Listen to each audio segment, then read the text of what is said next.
आज हम लोग पढ़ने वाले हैं क्लास 12th हिंदी और हिंदी का मात्र ये एक वीडियो आपकी कंप्लीटली हिंदी की तैयारी आज के इस वीडियो में ही करा दी जाएगी। आपको तो इतना बात पता ही है बेसिक कि भैया जो हिंदी होता है ये 100 नंबर का आपका प्रश्न पत्र होता है। 100 नंबर का मतलब प्रश्न में पूछा जाता है।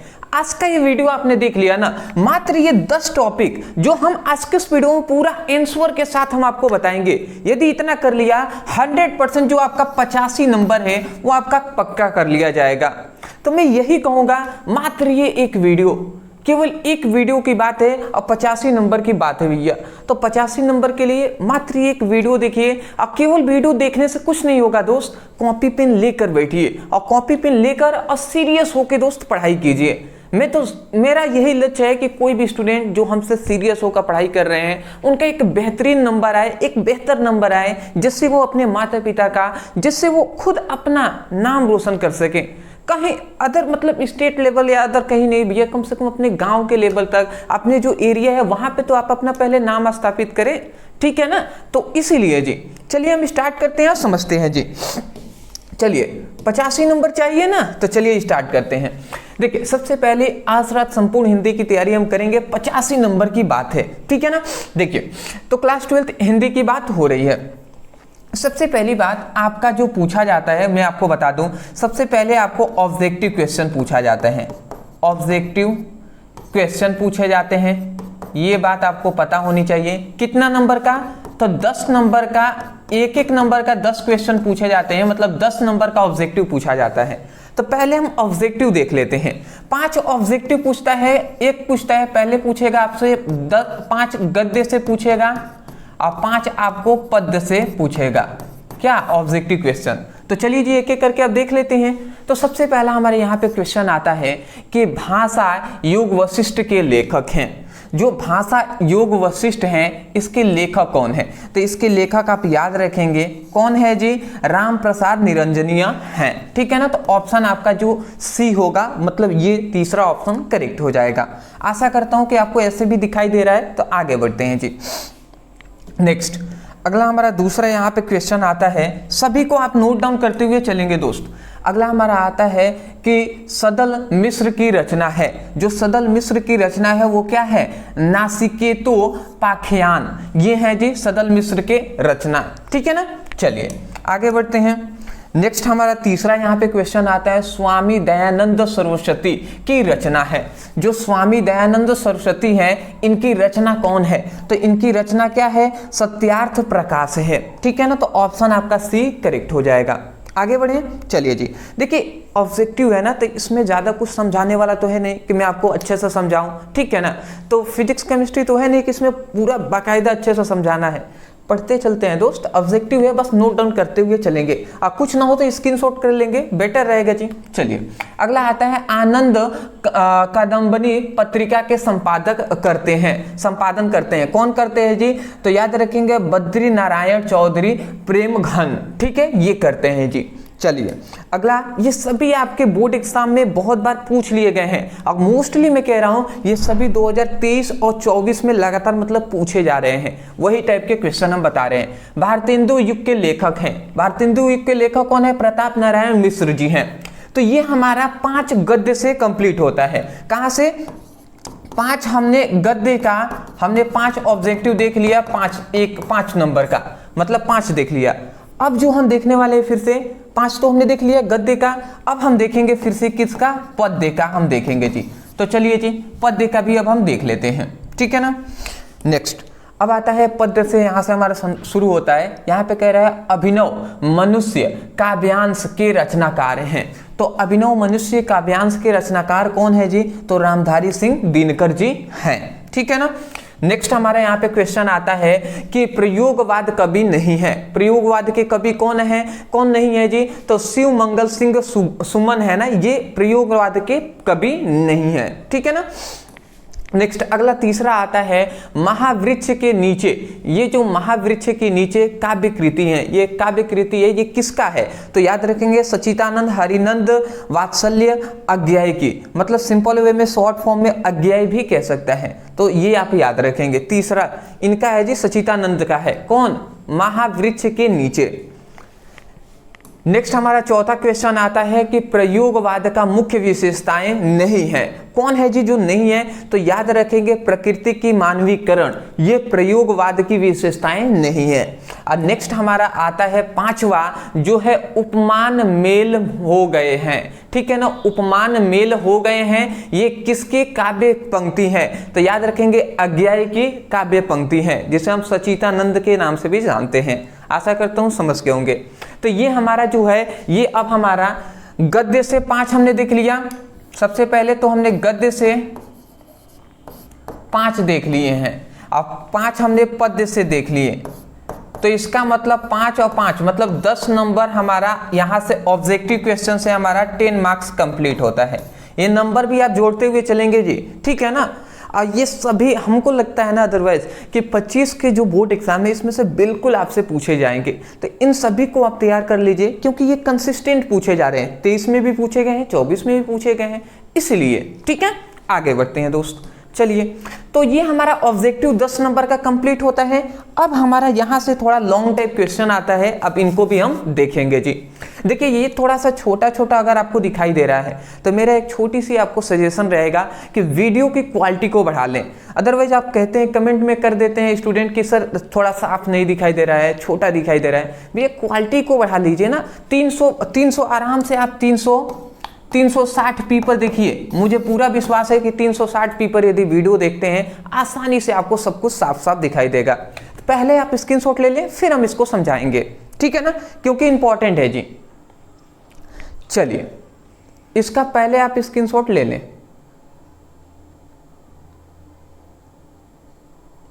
ठीक है।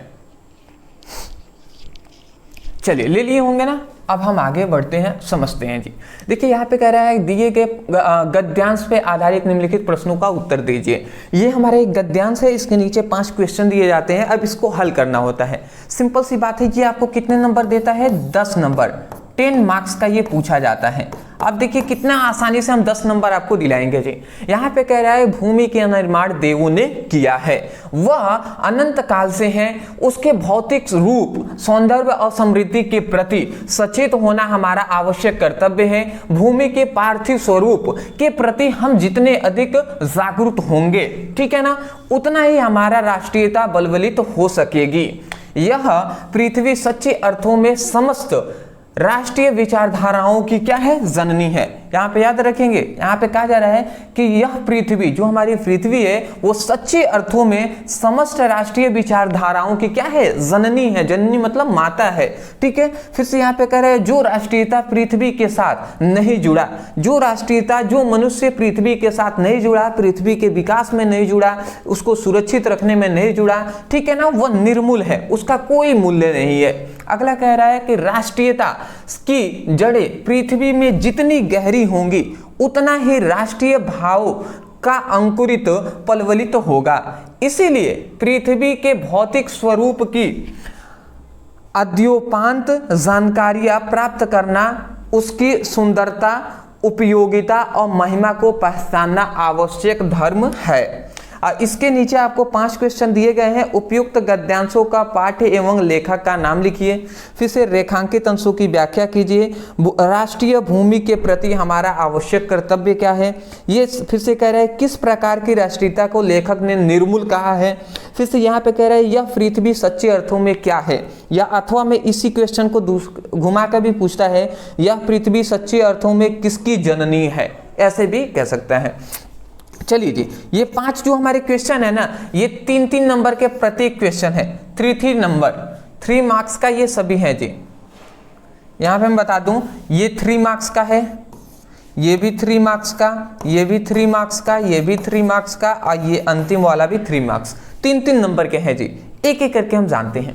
सबसे पहले यहाँ पे देखेंगे तो यहाँ पे भूमि शब्द आ रहा है। उसके बाद यहाँ पे थोड़ा सा पहचानने का अगर प्रयास करेंगे तो भूमि शब्द आ रहा है, ठीक है ना, जो सौंदर्य आ रहा है, समृद्धि आ रहा है, बार बार देख रहे हैं भूमि शब्द आ रहा है, राष्ट्रीयता शब्द आ रहा है, राष्ट्रीयता, ठीक है ना। फिर से यहाँ पे देखेंगे राष्ट्रीयता शब्द आ गया, राष्ट्रीय शब्द आ गया है, पृथ्वी शब्द आ गया है।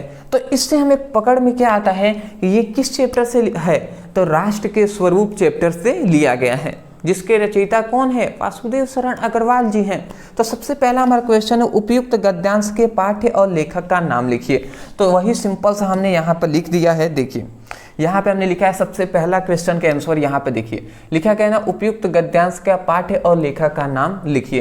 तो आप लिख देंगे पाठ्य का नाम राष्ट्र का स्वरूप, लेखक का नाम डॉक्टर वासुदेव शरण अग्रवाल। सिंपल सा है तो दोस्त, सिंपल सा तो है, ऐसे ही तो लिखना है सब कुछ। क्यों यहाँ पे पाठ्य और लेखक का नाम पूछा, तो ऐसे ही आपको लिखना है। उत्तर लिखने के बाद पाठ्य का नाम राष्ट्र का स्वरूप, लेखक का नाम वासुदेव शरण अग्रवाल, यहाँ पे थोड़ा सा कॉमा यहाँ पर दे देंगे, ठीक है ना। आशा करता हूँ पहली बात समझ में आ गया है। अब यहाँ पे दूसरा हमारा ये कहा जा रहा है कि रेखांकित अंशों की व्याख्या कीजिए। 1 मिनट में आपको बता दे रहा हूँ रेखांकित अंशों की व्याख्या में कि कौन सा रेखांकित यहाँ पे किया गया है। जस्ट अ सेकेंड, 1 मिनट आप रुक जाएं, थोड़ा सा इसको मैं बता दूं। यहाँ पर रेखांकित किया गया है, ठीक है ना। तो वो कौन सा रेखांकित हमें किया गया है यहाँ पे? हाँ जी, तो देवों का निर्माण किसने? भूमि का निर्माण देवों ने किया है, ठीक है जी। जो राष्ट्रीयता यहाँ से है जी, यहाँ से अब देख लीजिए, यहाँ से आपका ये क्या किया गया है, यहाँ से जो यहाँ से ये आपका रेखांकित अंश है। यहाँ से ये टोटल यहाँ से लेकर यहाँ तक, ये टोटल हम अंत में आपको यहाँ तक दिखा रहे हैं। मतलब यहाँ से लेकर यहाँ तक रेखांकित अंशों की व्याख्या करना है।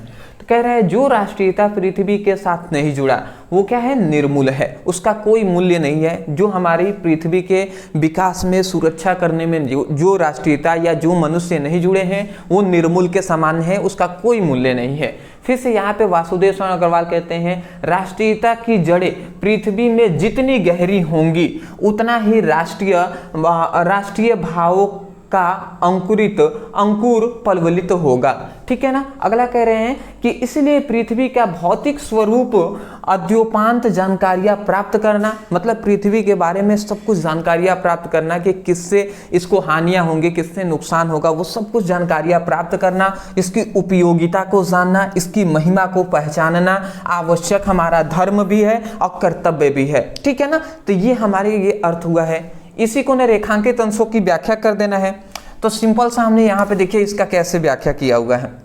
ऐसे आप लिखेंगे रेखांकित अंशों की व्याख्या कह दिया, तो आप भी लिखिए रेखांकित अंशों की व्याख्या।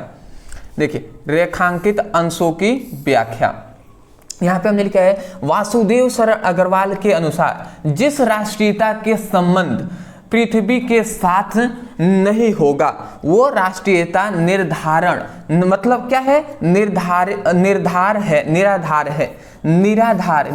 मतलब उसका कोई आधार नहीं है। मतलब सिंपल से वासुदेव शरण अग्रवाल के अनुसार मतलब उन्होंने ये कहा है कि राष्ट्रीयता का संबंध पृथ्वी के साथ नहीं होगा, ठीक है ना। मतलब जिस राष्ट्रीयता का संबंध पृथ्वी के साथ नहीं होगा वह राष्ट्रीयता निराधार है, उसका कोई आधार नहीं है। पृथ्वी के साथ राष्ट्रीयता का संबंध अथवा आधार जितना अधिक मजबूत होगा उतना ही अधिक राष्ट्रीय भावनाओं का विकास भी संभव होगा। मतलब सिंपल सी बात है जी कि जितना अधिक क्या होगा, जितना राष्ट्रीयता का संबंध और आधार जितना अधिक मजबूत होगा ना उतना ही अधिक राष्ट्रीय भावनाओं का विकास भी संभव होगा। इसलिए प्रत्येक व्यक्ति का यह परम आवश्यक कर्तव्य एवं धर्म है, ठीक है ना। प्रत्येक व्यक्ति का यह कर्तव्य है, धर्म है कि वह अपनी पृथ्वी के भौतिक स्वरूप की पूरी तरह से परिचित रहें। हमने कहा ना कि पृथ्वी के बारे में सबको जानना चाहिए कि उससे किससे हानियां होंगी, किससे लाभ होगा, उसका उपयोगिता क्या है, महिमा क्या है, ठीक है ना। ये हमारा आवश्यक कर्तव्य के साथ साथ धर्म भी है। अगला कह रहा है कि साथ ही उनके सौंदर्य, उपयोगिता और महत्व का भी अधिकाधिक जानकारी रखें। तो ये है जी इसका व्याख्या। सिंपल सी रेखांकित अंशों की ऐसे आपको व्याख्या कर देते हैं तो अच्छी बात है। यदि आपको थोड़ा सा रेखांकित अंशों की व्याख्या नहीं करने आता तो यहीं पर यहाँ से यहाँ तक था ना जी, ठीक है। अगर आप देखना चाहें तो यहाँ से लेकर यहाँ तक रेखांकित अंशों की व्याख्या है, तो इसी में थोड़ा सा अपने मन से भी बनाकर लिख सकते हैं कि वासुदेव शरण अग्रवाल के अनुसार जो राष्ट्रीयता पृथ्वी के साथ नहीं जुड़ा, पृथ्वी के विकास में नहीं जुड़ा, वह एक निर्मूल है, उसका कोई मूल्य नहीं है। इस तरीके से आप लिख सकते हैं इसको बनाकर, या हमने यहाँ पर लिया गया है, यहाँ पर तो हमने दिया हुआ है, तो इसको आप याद कर लेंगे, क्योंकि हमने तो ये जो बताया जा रहा है ना, ये मोस्ट इंपॉर्टेंट है तभी बताया जा रहा है। तो इसको अभी आप स्क्रीनशॉट भी कर लेंगे जब मैं आपको दूंगा टाइम, तो उसके बाद आगे हम बढ़ेंगे जी। अभी बहुत कुछ करना है, ये वीडियो मुझे लगता है बहुत ही लंबा होगा, ठीक है ना, तो थोड़ा सा सब्र और पेशेंस रखेंगे। अगला आता है राष्ट्रीय भूमि के प्रति हमारा आवश्यक कर्तव्य क्या है। हमारा आवश्यक कर्तव्य पृथ्वी के साथ क्या है जी, यही न है कि उसके बारे में पूरा जानकारी इकट्ठा करना, जानना, उसका सुरक्षा करना, ठीक है। तो वही बात यहाँ पर लिखा गया है कि राष्ट्रीय भूमि के प्रति हमारा आवश्यक कर्तव्य यह है कि अपनी इस भूमि के रूप, सुंदरता, समृद्धि के प्रति सचेत रहें और किसी भी दशा में इस भूमि के रूप एवं सौंदर्य आदि को नष्ट न होने दें। सिंपल सी बात है, यही तो आवश्यक कर्तव्य है। अगला हमारा चौथा इसी में क्वेश्चन कहा गया था कि किस प्रकार की राष्ट्रीयता लेखक ने निर्मल कहा है। निर्मूल यहाँ पे निर्मूल कहा है, निर्मूल, ठीक है ना, मतलब किस प्रकार की राष्ट्रीयता को लेखक ने निर्मूल कहा है। तो अभी हमने यहाँ पे देखा था ना जी, वहाँ पे यहाँ पे क्या कहा गया है, यहाँ पे क्या गया था कि जो राष्ट्रीयता पृथ्वी के साथ नहीं जुड़ा वो निर्मूल है, मतलब जो राष्ट्रीयता पृथ्वी के साथ नहीं जुड़ा है वो निर्मूल है। तो वही बात तो लिखा गया है, लेखक के अनुसार जो राष्ट्रीयता पृथ्वी के साथ नहीं जुड़ती है वह निर्मूल है, उसका कोई मूल्य नहीं है, निराधार है। अगला कह रहे हैं पांचवा, यह पृथ्वी सच्चे अर्थों में क्या है। तो यह पृथ्वी सच्चे अर्थों में समस्त राष्ट्रीय विचारधाराओं की जननी है। ये तो हमने यहाँ पे ही जाना था कि यहाँ पे देखिए ये राष्ट्रीयता,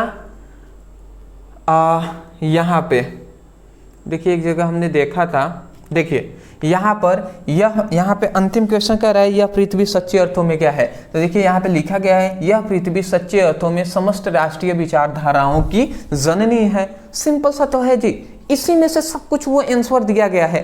तो आप एक काम कर लें, पहले इसका स्क्रीनशॉट ले लें, 10 नंबर आपका कंप्लीट होता है, आगे बढ़ेंगे जी। इसका स्क्रीनशॉट फटाफट आप ले लें। चलिए दोस्त, चलिए बेहतरीन। नेक्स्ट अब हम आगे बढ़ते हैं और इसको अब हम देख लेते हैं, ठीक है ना। अब देखिए 10 नंबर ऑब्जेक्टिव से मिले, 10 नंबर हमने गद्यांश से कर लिया, मतलब 20 नंबर मिल गए। ये हमारा जो दिया गया है पद्यांश आधारित निम्नलिखित प्रश्नों को कीजिए। अगर हमने पद्यांश को भी हल कर लिया तो 10 + 10 + 10, तो हमें टोटल 30 नंबर हो जाएंगे यदि हमने इसको तैयार कर लिया। तो ये सभी फिक्स है, मुझे पूरा विश्वास है ये सब कुछ आपको बोर्ड एग्जाम में मिलने वाला है। बिल्कुल दोस्त तैयार कर लीजिएगा, ठीक है ना। आज रात भले ही आप फिजिक्स केमिस्ट्री पढ़े या ना पढ़े, ठीक है ना, बट आपको हिंदी की आज तैयारी आपको कंप्लीट कर लेना है। और यदि आपने इस पर अच्छा रिस्पॉन्स दिया, अच्छे से आपने पढ़ाई किया, तो कल आपको इंग्लिश का भी यदि आप कहेंगे तो उसको भी हम इंग्लिश का भी पूरी एक ही वीडियो में कंप्लीट कराएंगे जी, ठीक है ना। तो पहले चलिए आगे बढ़ते हैं। अगला है कि दिए गए पद्यांश पर आधारित निम्नलिखित प्रश्नों का उत्तर दीजिए। अब यहाँ पे दिए गए ये पद्यांश है, इस पर आधारित निम्नलिखित प्रश्नों का उत्तर देना है। यहाँ पे कह रहे हैं मेरे प्यारे नवल जत से कंज से नेत्र वाले, ठीक है ना, जाके आए ना मधुबन से ओ ना भेजो संदेशा, मैं रो रो के प्रिय विरह से बबली हो रही हूँ, जाके मेरी सब दुख कथा श्याम को तू सुना दे, जो ही मेरा भवेन तज तू अल्पे आगे बढ़ेगी, शोभा वाली सुखद कितनी मंजू कुंज मिलेगी, प्यारी छाया मृदुल स्वर से मोह लेगी तुझे वे तो भी मेरा दुख लख वहां जा न विश्राम लेना। ये है हमारा जी एक इम्पॉर्टेंट पद्यांश। अब इस पर हम देख लेते हैं। क्वेश्चन हमारा 5 कह रहे हैं उपयुक्त पद्यांशों का शीर्षक और लेखक का नाम लिखिए, ठीक है ना। अभी हम इसका बताएंगे, पूरा हिंदी में भी आपको अनुवाद करेंगे। देखिए सबसे पहली बात, पाठ्य का नाम या शीर्षक का नाम क्या है, पवन दूतिका है। और कवि का नाम क्या है, अयोध्या सिंह उपाध्याय हरिओद है, ठीक है ना। तो ये पहले पाठ्य का नाम और कवि का नाम आपको याद कर लेना है। नेक्स्ट, अब देखिए इसका हम अब पहले आपको अच्छे से मैं बता दे रहा हूँ, उसके बाद इसकी रेखांकित अंशों की व्याख्या भी हम करेंगे। देखिए यहाँ पे क्या हो रहा है कि जब यहाँ पे ये कहानी जानते हैं, ये पैराग्राफ किस पर है, जब राधा जी को छोड़कर कृष्ण जी मथुरा से चले जाते हैं, ठीक है ना, मथुरा चले जाते हैं, मतलब अपने मामा के घर। तो वहाँ पे जब चले जाते हैं ना, तो राधा जी बहुत ही परेशान रहती हैं, वो दुख में पीड़ा में रहती हैं कि वो चले गए हैं एक तो छोड़कर, उसके बाद ना ही कोई वो उन्होंने संदेश भेजा है और ना ही कुछ, अब वो वेट कर रही होती हैं, ठीक है। तो वो पवन से कहती हैं, जो हवा है ना, पवन है, उनसे कहती हैं, क्या कहती हैं कि मेरे प्यारे नवल जद से कंज से नेत्र वाले। जो राधा जी ये कहती हैं कि मेरे प्यारे नवल जद, जो मेरे प्यारे जो नवल जद्र हैं, मतलब जो आकाश है ना, जो बादल है उसके जैसे, और कमल से, यहाँ से कंज से नेत्र वाले, और कमल जैसे नेत्र वाले जो हमारे श्री कृष्ण जी हैं, ठीक है, जाके आए ना मधुबन से ओ ना भेजो संदेशा। मतलब जो मेरे प्यारे जो कृष्ण जी हैं, जो मतलब हम कह सकते हैं आकाश के समान, यहाँ पे कह रहे हैं ना प्यारे नवल जद, मतलब आकाश के समान नवीन है, और जो कंज से नेत्र वाले, मतलब कमल से नेत्र वाले, कमल के समान उनका जो नेत्र है। तो वो कृष्ण कहाँ चले गए हैं, मधुबन, मतलब मथुरा चले गए हैं, और उन्होंने न भेजा संदेशा, कोई भी संदेशा नहीं भेजे हैं। अगला कह रहे हैं, मैं रो रो कर प्रिय विरह से बबली हो रही हूँ। और राधा जी कहती है पवन से कि मैं रो रो कर उनके विरह में, उनके दुख में मैं क्या हो रही हूँ, बबली हो रही हूँ, पागल हो रही हूँ, ठीक है ना। जाके मेरी सब दुख कथा श्याम को तू सुना दे। मतलब तू पवन जा और जाकर श्याम को, जो कृष्ण जी हैं, उनको मेरी सभी दुख कथा समझाओ कि मैं इतना पीड़ा में हूँ, ठीक है, ये सब बातें। अगला कह रहे हैं, जो ही मेरे भवन तज तू अल्प आगे बढ़ेगा। जैसे ही तू मेरे घर से, जैसे ही तू आगे बढ़ेगा, फिर से कह रहा है, शोभा वाली सुखद किंतु मुंज कुंज मिलेगी। तो तुझे एक अच्छी, कह रहे हैं ना, सुखद, तुम्हें एक सुख वाली, एक अच्छी सुख का अनुभव होगा। अगला कह रहे हैं, प्यारी छावा मृदुल स्वर से मोह लेगी तुझे वे। फिर से, तो भी मेरे सुख, तो भी मेरा दुख खद वहां जाकर विश्राम लेना। मतलब जा न विश्राम लेना, मतलब श्री कृष्ण जी के पास जा रहे थे, बीच में विश्राम नहीं लेना, तुरंत जाओ और उनको मेरी दुख कथा का बताओ। तो यही कुछ है जी, ठीक है ना। अब देखिए यहाँ पे रेखांकित अंशों की व्याख्या हमें करना है। मैं आपको बता दे रहा हूँ कहाँ पर रेखांकित अंशों की व्याख्या कहाँ से कहाँ तक है, ठीक है ना। तो यहाँ पे 2 लाइनें आपकी रेखांकित अंश हैं, ठीक है ना। चलिए जी, ये मैं आपको बता दूं, ये टोटल ये लाइनें रेखांकित अंश हैं, ठीक है ना। आप देख लीजिए, मेरे प्यारे नवलजंद कुंज से नेत्र वाले, जाके आए मधुबन से ओ ना भेजा संदेशा, ये 2 लाइन है। अब फिर से ये भी 2 लाइन है, जो ही मेरे भवन से तू अल्प आगे बढ़ेगी, ठीक है ना, शोभा वाली सुखद किंतु मुंज कुंज मिलेगी। ये 2 लाइनें का व्याख्या करना है। तो एक प्रथम लाइन, एक द्वितीय लाइन।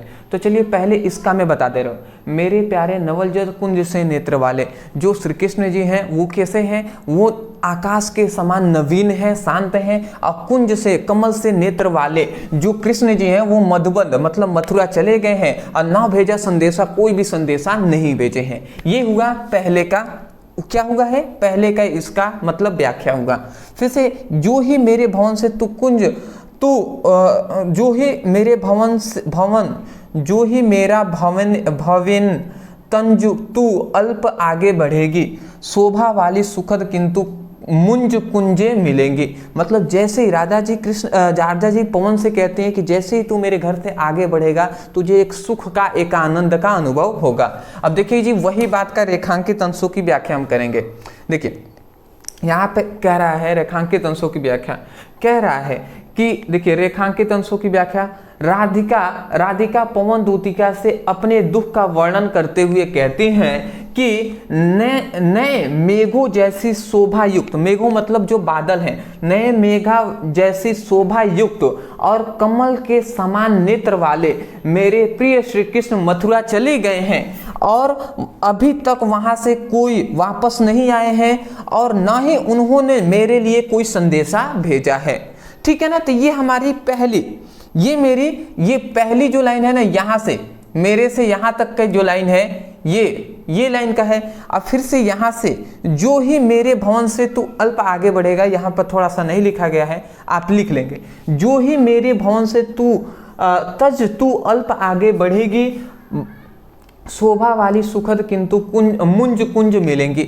मतलब राधा पवन से कहती हैं, राधा जी पवन से कहती हैं कि जैसे ही तू मेरा संदेश लेकर मेरे घर से आगे बढ़ेगा, वैसे ही तुझे एक आनंद का, एक सुख का अनुभव होगा। ठीक है ना। यही आप लिखेंगे कि द्वितीय पंक्ति की व्याख्या। ठीक है ना। द्वितीय पंक्ति की इस तरीके से, ये प्रथम पंक्ति की व्याख्या आप यहाँ पे लिख लेंगे प्रथम, फिर से नीचे लिखेंगे द्वितीयक रेखांकित अंशों की व्याख्या। फिर से जो हमने बताया ना कि राधिका जी पवन से कहती हैं कि मेरा संदेश लेकर तू जैसे ही आगे बढ़ेगा, तुझे एक सुख का अनुभव होगा। अगला यहाँ पे कह रहा है पवन दूतिका द्वारा किसने किसको संदेश भेजा है। तो पवन दूतिका द्वारा, पवन दूतिका से, पवन से किसने संदेश भेजा है, किसको? तो राधा जी कृष्ण जी को संदेश भेजती हैं ना। तो वही क्या लिखा गया है, राधा पवन दूतिका द्वारा राधा ने कृष्ण को संदेश भेजा है, मतलब राधा ने कृष्ण को संदेश भेजा है। अगला रह रहा है प्रस्तुत पद्यांश में श्री कृष्ण के सौंदर्य का वर्णन किस प्रकार किया गया है। उनके सौंदर्य का वर्णन मतलब कृष्ण का जो सौंदर्य है, सुंदरता का वर्णन किस प्रकार किया गया है। तो यही ना किया गया है जी कि कृष्ण जी जो हैं वो मेघों के, नए मेघों जैसे शोभा वाले और उनका जो नेत्र है वो कमल से नेत्र वाले हैं। ठीक है ना। तो वही बात हम लिखेंगे, कृष्ण आकाश में छाई नवीन देवों के समान रूपी वाले हैं और उनका नेत्र कमल के समान है। ठीक है। तो नॉर्मल सा ही है जी, जैसे हम बोल रहे हैं वैसे भी लिखते हैं या ऐसे भी लिख देंगे, बेटर है। अगला आता है राधा की मनोदशा का वर्णन कीजिए। राधा की मनोदशा कैसी है जी, वो कृष्ण के बिना पागल हो रही हैं, यही तो है जी। ठीक है। वो बहुत ही दुख में है, पीड़ा में है कि हमको छोड़ के भैया भाग गए हैं। तो वही बात यहाँ पे क्या लिखा गया है कि यहाँ पे देखिए, यहाँ पे लिखा गया है राधा कृष्ण के विरह में रो रो कर पागल हो रही हैं। राधा कृष्ण के विरह में रो रो कर पागल हो रही हैं। मैं आशा करता हूँ समझ के होंगे, स्क्रीनशॉट ले लें। चलिए दोस्तों, चलिए तो अभी तक हमारा 30 नंबर कंप्लीटली हमने देख लिया, 30 नंबर हमारा कंप्लीट होता है। अदरवाइज चलिए इतना हो गया ना, अभी तक यहाँ पर बने हुए हैं, बहुत ही अच्छी बात है। मैं यही कहूँगा कि देखिए ऐसे ही मन लगा कर पढ़ाई कर लीजिए। ठीक है ना। ये वीडियो बनाने के लिए मैं सुबह से, जब से सोकर उठा मैं सुबह से, उसके बाद मैं टाइपिंग पे ही लगा हुआ था। टाइपिंग पूरी तरीके से अच्छे से करना, पीपीटी बनाना, उसके बाद यहाँ पर भेजकर। आज थोड़ा सा वीडियो आपको लेट ही मिलेगा, शाम हो चुका है, शाम को मुझे पढ़ाने का अवसर मिला, ये कंप्लीट हुआ, तब जाकर आपको दिया जा रहा है। पूरा एक दिन का ये मेहनत है जी।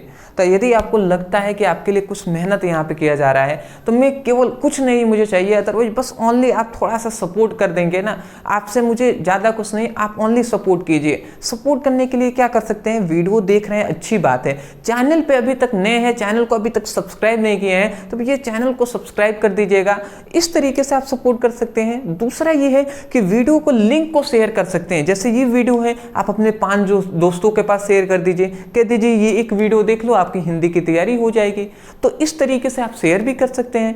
तो ऐसे सपोर्ट करते भी हैं बहुत सारे स्टूडेंट, आप भी कर देंगे ना तो अच्छा लगेगा हमें।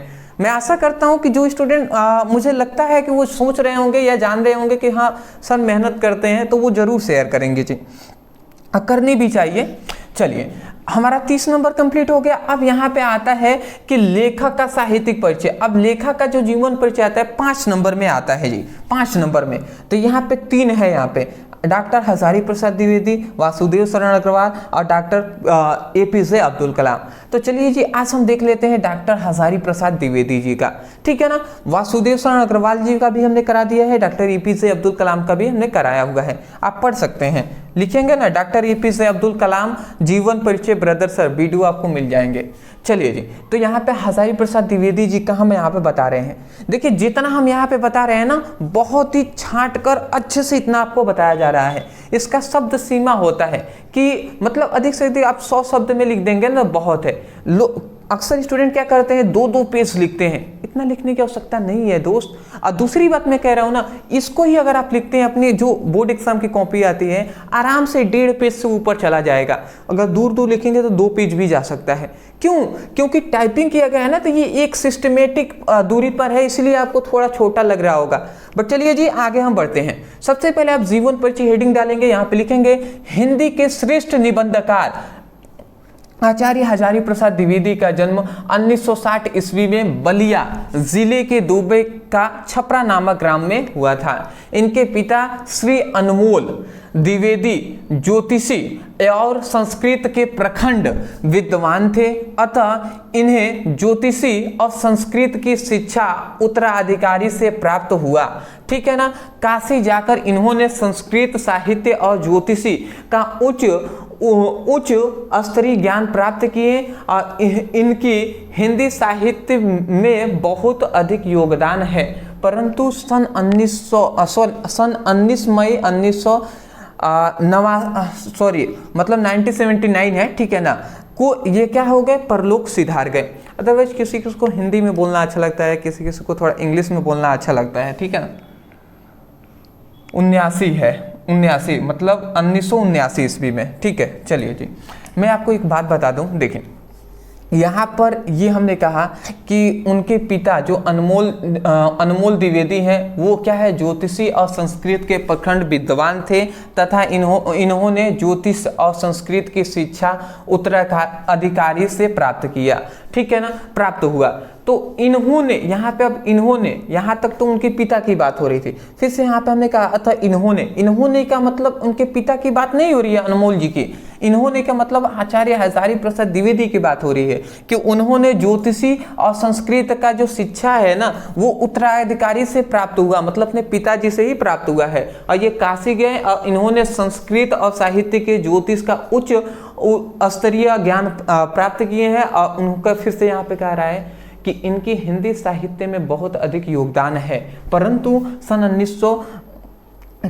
19 मई 1989, ठीक है ना, सॉरी मतलब 1979 ईस्वी को यह परलोक सिधार गए। चलिए जी कोई नहीं, चलिए अगला आता है हमारा साहित्यिक परिचय। साहित्यिक परिचय में यहाँ पे आता है डॉक्टर हजारी प्रसाद द्विवेदी हिंदी साहित्य के महान आलोचक और संस्कृतज्ञ थे, ठीक है ना। फिर से यहाँ पे लिखा गया उन्होंने हिंदी साहित्य में आलोचना की नई दिशा दी है, ठीक है ना। फिर से लिखा गया है, सब सिंपल लैंग्वेज का हमने इस्तेमाल किया गया है, इससे ज़्यादा मुझे नहीं लगता है कि आपके बुक में दिया गया है, ठीक है ना। फिर से लिखा गया है उनका प्रमुख कार्य भारतीय साहित्य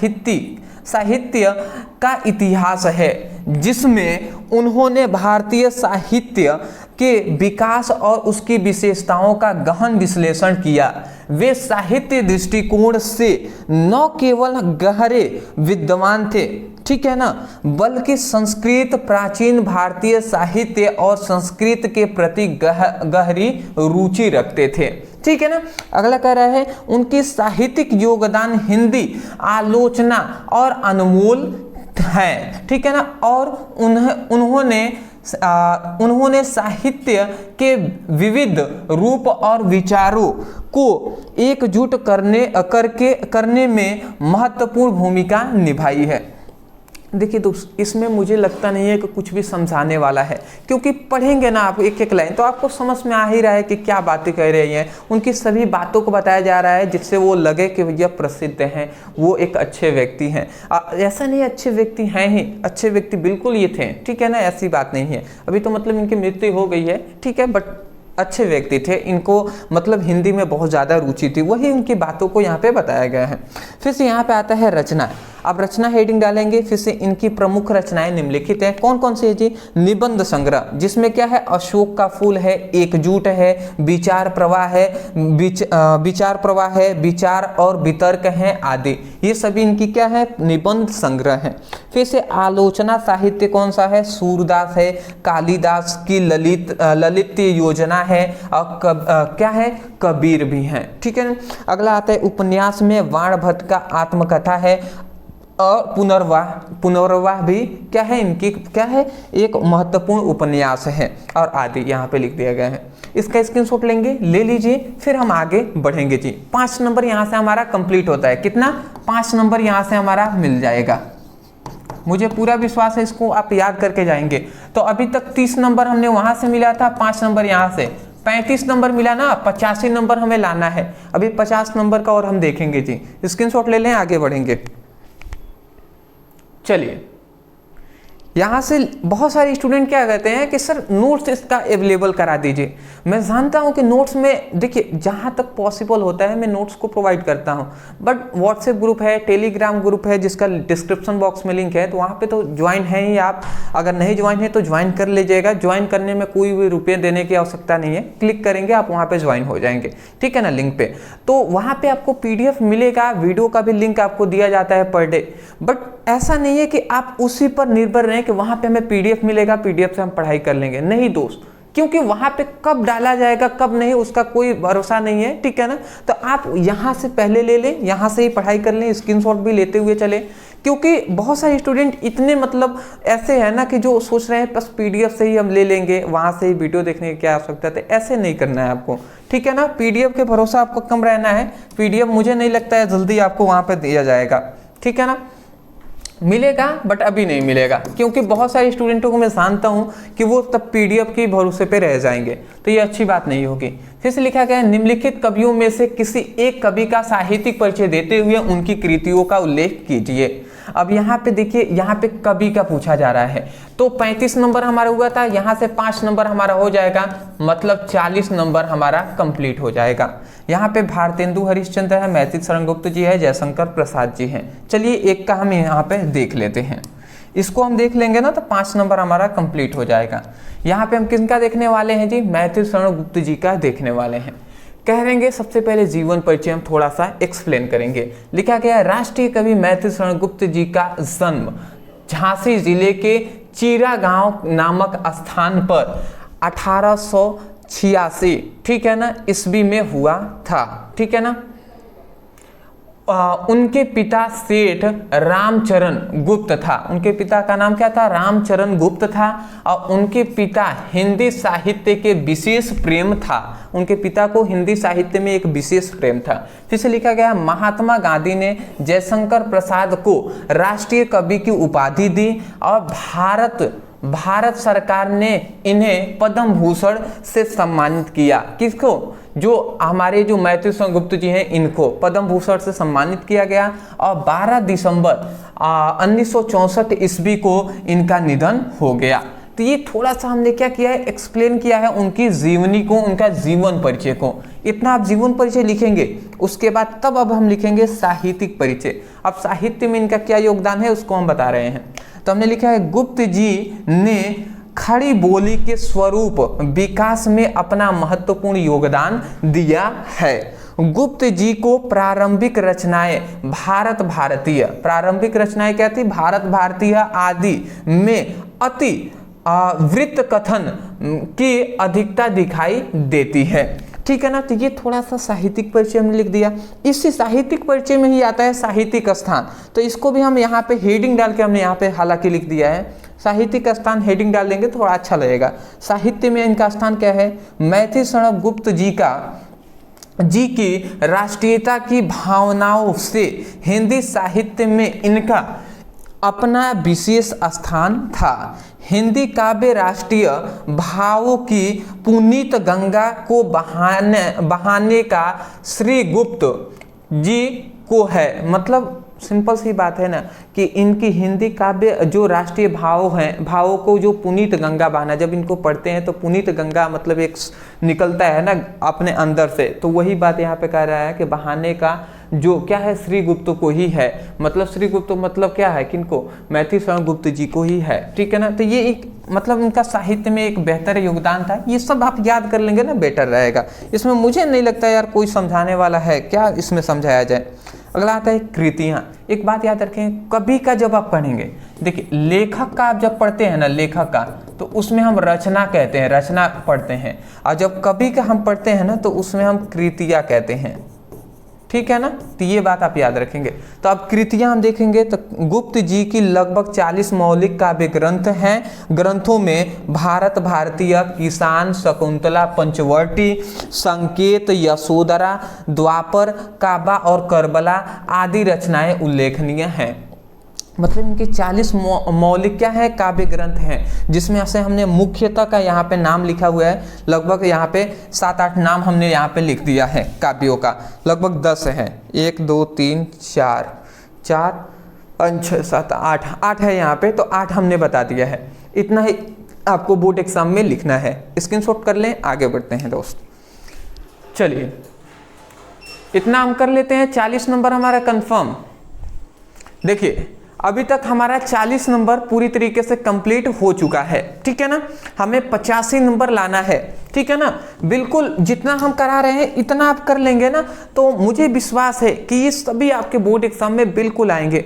और ये सभी ऑप्शनल होते हैं। जैसे जीवन परिचय आप कह सकते हैं कि सर यही क्यों जीवन परिचय, मुझे लगता है ना कि 5 से 7 सेट बनेंगे ना, उसमें आराम से आपके सेट में ये जीवन परिचय जो हमने बताया है वो आ जाएंगे। जो हमने आपको गद्यांश बताया है वही आएंगे, पद्यांश बताया है वही आएंगे। ठीक है ना, और भी हमने इस पर जो भी इंपॉर्टेंट होते हैं हमने तो चैप्टर वाइज आपको करा भी दिया है।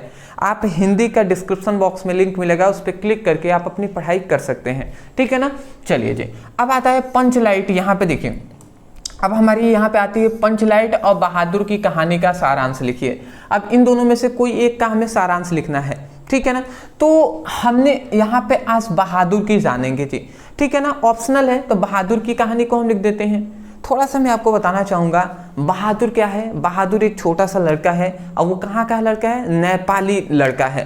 तो बहादुर एक नेपाली लड़का होता है जो अपनी सौतेली माँ के कूट व्यवहार के कारण, मतलब उसको सौतेली माँ बहुत ही दुख देती थी, परेशानी देती थी, ठीक है ना, मारती थी, गाली देती थी। इसी कारण वो अपने घर छोड़कर शहर भाग आया होता है, जहाँ पर उसको मुलाकात होती है एक अमरकांत जी से, जो इस कहानी के लेखक हैं। तो वो अमरकांत जी उसे अपने घर में नौकर रख लेते हैं। शुरू में उसकी पत्नी है, उसका लड़का है जो लेखक का अमरकांत जी का, वो उससे बहुत ही अच्छा व्यवहार करते हैं, परंतु धीरे धीरे वो उससे क्या बरतने लगते हैं, उससे दूरी बरतने लगते हैं। छोटी छोटी बातों पर उसे मारते हैं। किसको, बहादुर को। छोटा लड़का भाग आया होता है तो उसको मारते हैं। ठीक है ना, तो यही सब कहानी है, जब पढ़ेंगे समझ में आ जाएगा। देखिए यहाँ पे हमने लिखा है अमरकांत जी द्वारा लिखित बहादुर एक नेपाली बच्चे के प्रति परिवारजनों द्वारा किए गए कूट व्यवहार की कहानी है। लेखक ने स्वयं को कहानी का पात्र बनाते हुए इस कहानी की रचना की है। ठीक है ना, बहादुर एक नेपाली लड़का है जो अपनी सौतेली माँ के कूट व्यवहार के कारण घर छोड़कर भाग आया था। समझ रहे हैं ना, सौतेली माँ के कूट व्यवहार के कारण घर छोड़कर भाग आया था। फिर से लिखा गया लेखक उसे अपने घर में नौकर रख लेते हैं। लेखक की पत्नी निर्मला और उसका परिवार एक बेटा भी था, ठीक है ना, पहले बहादुर से अच्छा व्यवहार करते हैं, ठीक है ना, लेकिन धीरे धीरे कठोरता बरतने लगते हैं। ठीक है ना, मतलब धीरे धीरे वो कठोरता बरतने लगते हैं, उसे छोटी छोटी बातों पर मारने लगते हैं, डांटने लगते हैं। फिर से लिखा गया बहादुर घर के सभी कार्यों को करता है, लेकिन फिर भी उसे गाली गलौज सुनने को मिलती थी। ठीक है ना, समझ रहे हैं। अब इसमें क्या बताएं, सब कुछ समझ ही रहे हैं। लेखक की पत्नी और उसका बेटा किशोर मानो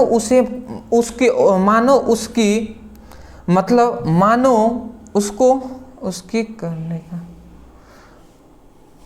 यहाँ पे उसको मानो उसको मारने का, यहाँ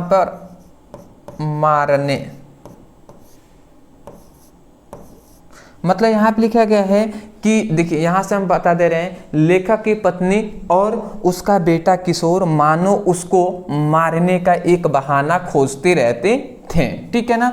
एक बार मेहमानों के कुछ रुपए, जब घर पे कुछ मेहमान आए हुए थे तो एक बार मेहमानों के कुछ रुपए खो जाने पर, यहाँ पर लिखा गया है खो जाना, खो जाने पर, ठीक है ना। यहाँ पे थोड़ा टाइपिंग में मिस्टेक हो गया है।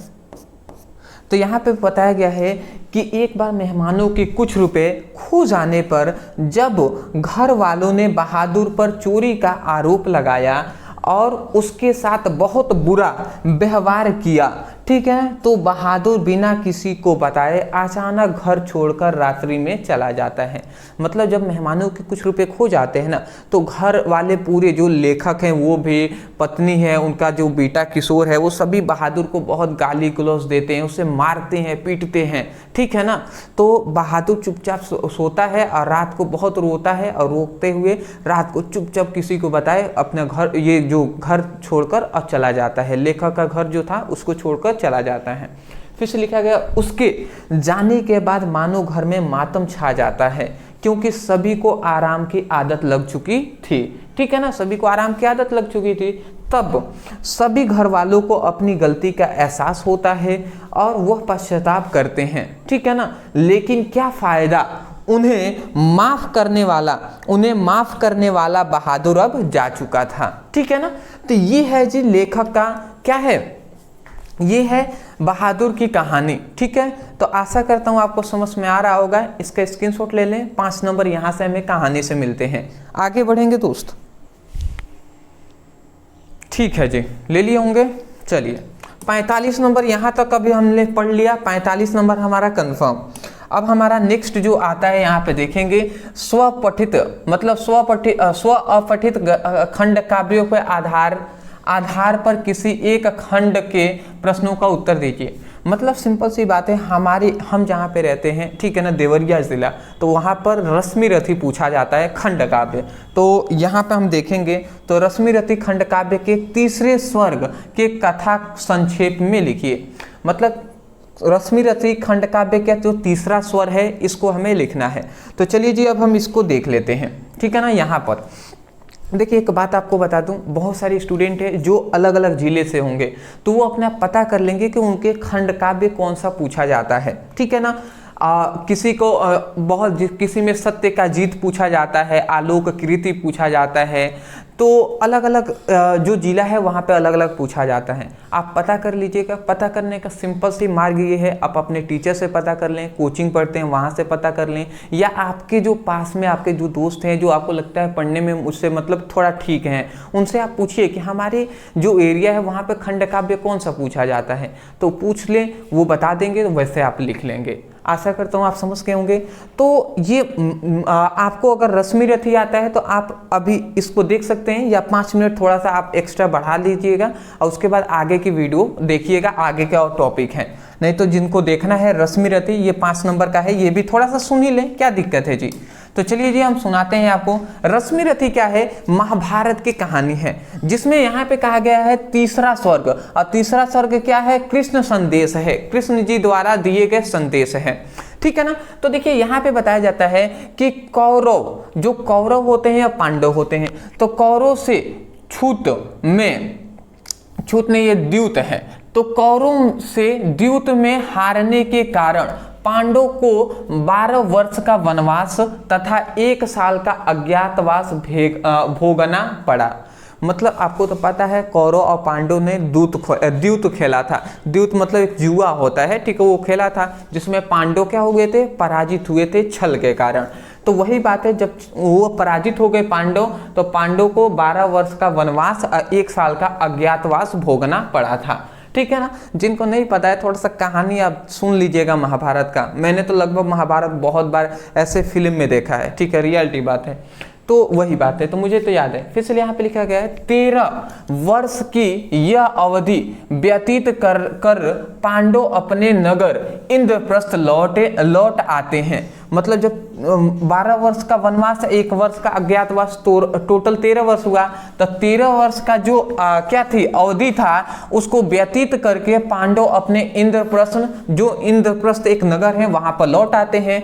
पांडवों की ओर से श्री कृष्ण कौरव से संधि का प्रस्ताव लेकर हस्तिनापुर जाते हैं। ठीक है ना, कृष्ण जी संधि का संदेश लेकर हस्तिनापुर जाते हैं। ठीक है, तो श्री कृष्ण ने कौरवों को बहुत समझाया, परंतु दुर्योधन ने संधि प्रस्ताव को ठुकरा दिया। ठीक है, तथा उल्टे श्री कृष्ण को ही बंदी बनाने का असफल प्रयास किया।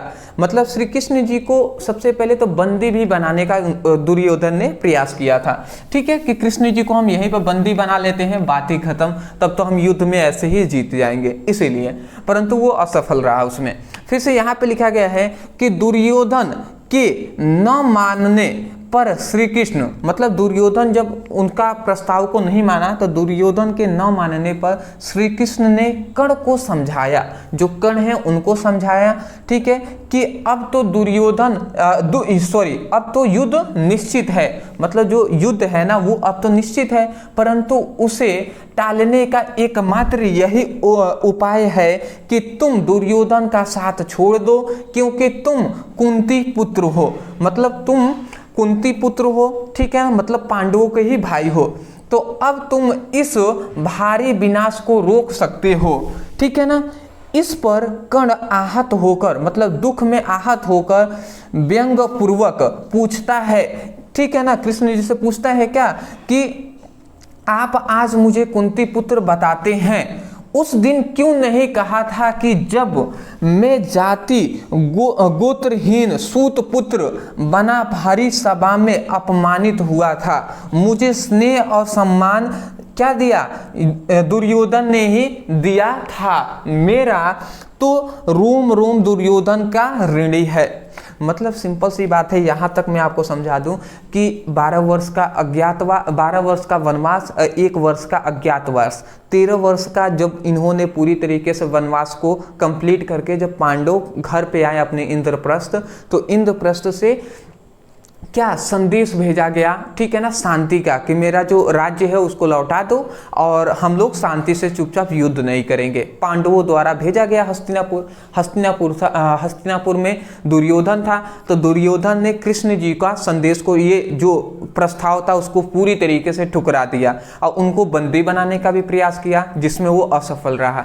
तो क्या हुआ, बात यहाँ पे हुआ, तब कृष्ण जी ने सोचे कि कर्ण तो कुंती का पुत्र है, मतलब जो पांडु का ही भाई है ज्येष्ठ, तो कर्ण को कहते हैं कि भैया तुम इनका साथ छोड़ो, हमारे पक्ष में आ जाओ। तो कर्ण को जब समझाने गए तो कर्ण कहते हैं कि भैया उस समय आप कहाँ पर थे जब मुझे जाति के नाम पर मुझे अछूत मान लिया गया था, मुझे सूतपूत मान लिया गया था, मुझे अपमानित किया गया था भरी सभा में। उस समय तो आपने नहीं बोला, आज कह रहे हैं मैं कुंती पुत्र हूँ, मैं राजा का पुत्र हूँ, ये कहाँ का न्याय है? उस समय पर जब मुझे पूरी दुनिया ने मुझे धिक्कार दिया था, उस समय पे दुर्योधन ने मुझे अपनाया था, आज कहते हैं मैं उसका साथ छोड़ दूं। ठीक है, तो वो कहता है भले ही मैं मर जाऊंगा, बट मैं अपना दोस्त, मैं अपना जो मित्र है उसका साथ कभी नहीं छोड़ूंगा। मैं दिल से कह रहा हूँ ना, महाभारत मैंने बहुत बार देखा है, ठीक है, अदरवाइज मैं भले ही कह सकते हैं अदरवाइज कि सीरियल है या अदरवाइज कुछ भी, तो उनसे नहीं, आप पढ़ेंगे भी ना, फिर भी कर्ण का, महाभारत में 2 व्यक्तियों का नाम सबसे ज़्यादा आता है, कृष्ण जी और कर्ण का। ठीक है ना, कृष्ण और कर्ण।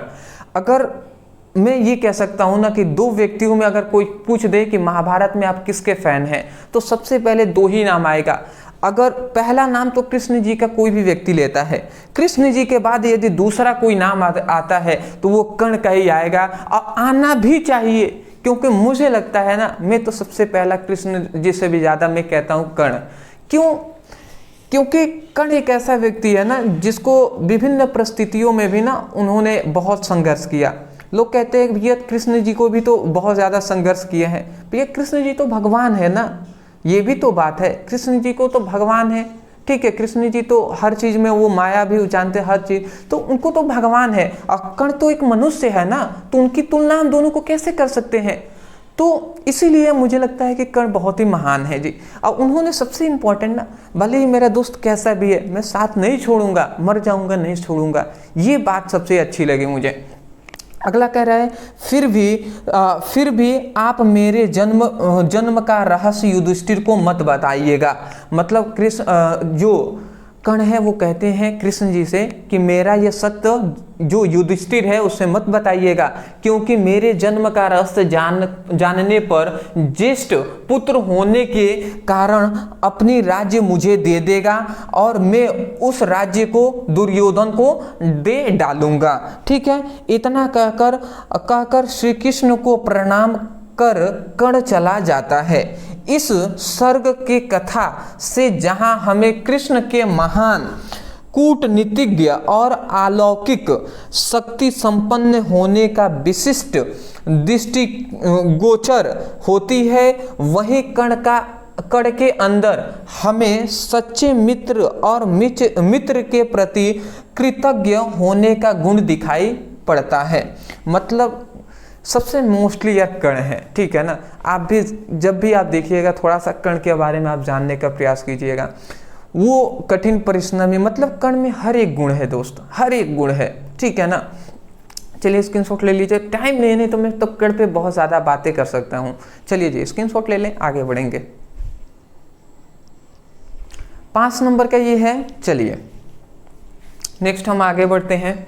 अभी हमें बहुत कुछ देखना है, इसीलिए 1 घंटे होने वाले हैं। और चलिए ये अब हमारा आता है 50 नंबर, हमारा यहाँ तक कंप्लीट हो गया। अब यहाँ से खंड ख हमारा स्टार्ट होता है।